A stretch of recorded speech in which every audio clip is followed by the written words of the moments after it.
Hey, welcome back to another great episode of Blackboard Rules. Today we're going to be looking at another awesome topic.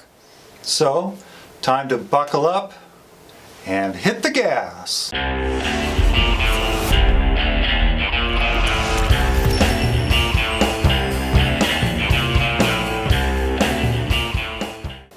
Hey, Bruce here again for Blackboard Rules. For those of you who are just joining us, be sure to hit that subscribe button at the bottom down there, and you'll get a notification every time a new video comes out. So, on to it. Today we're going to be talking about my top 5 tips for doing jam sessions or open mics. Let's jump right into it.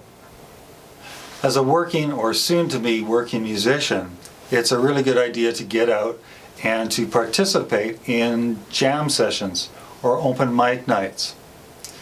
For those of you who don't know exactly what that is, it's when a pub owner or club owner opens up their venue for a specific night, or it could even be an afternoon like on a Saturday, for the local musicians to come in and kind of play music with each other.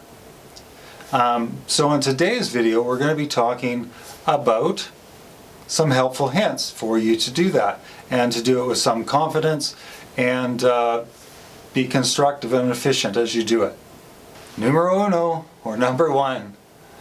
What I always recommend is for jammers or people who want to jam is to learn classic songs.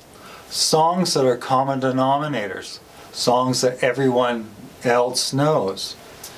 In doing this, when you walk into a jam session, you'll have a greater chance of actually knowing the song that someone else knows, or they'll have a greater chance of knowing what you know, and so you'll be able to sit down or stand up with your instrument, whatever, and actually play along.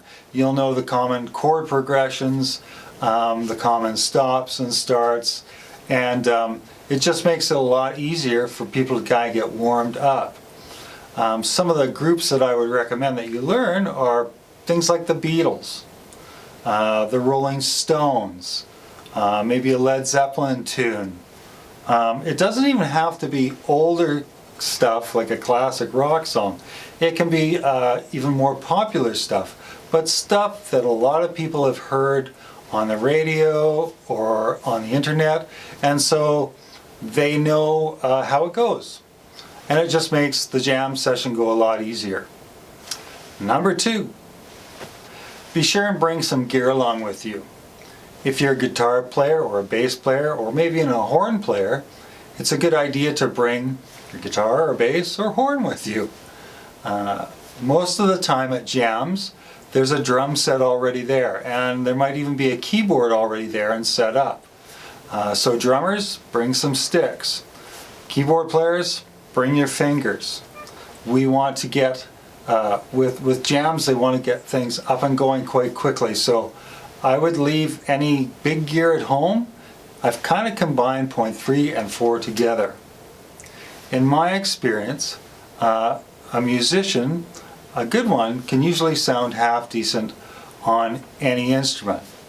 That leading into the next point is that oftentimes we can get new ideas by playing on another musician's equipment. It can give us a new perspective into how other people think, and in doing so it can actually help us improve the way we play. We may pick up an idea that we can use to maybe change the action on the guitar, or something different positioning on the drum set. All in all, this experience can definitely help us be better musicians.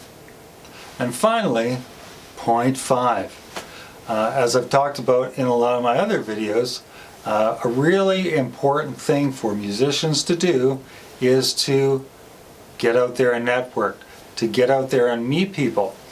Jams and open mics are terrific places for this, because you'll have the chance to play with people you've never met before.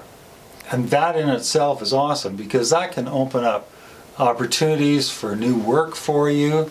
If you're putting a band together, obviously you'll have a greater pool of musicians that you know to draw from for those types of situations. And just a little bit more advice to tidy it up. Most jams are organized and run by usually one person.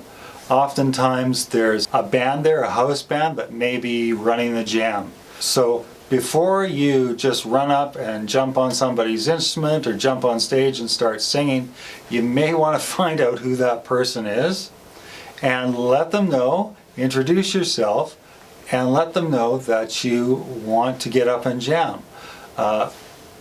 Most of the time everybody's happy to let you do that, but they like to get people up in a certain order, and sometimes there's even like a whiteboard or a chalkboard that you can put your name on, and then the jam coordinator will just go down the list and he'll call you up when it's your turn to play.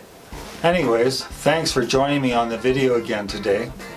If you got something out of it, be sure and give us a thumbs up down below, and you can also smack that subscribe button as well to get a notification of when new videos from us come out.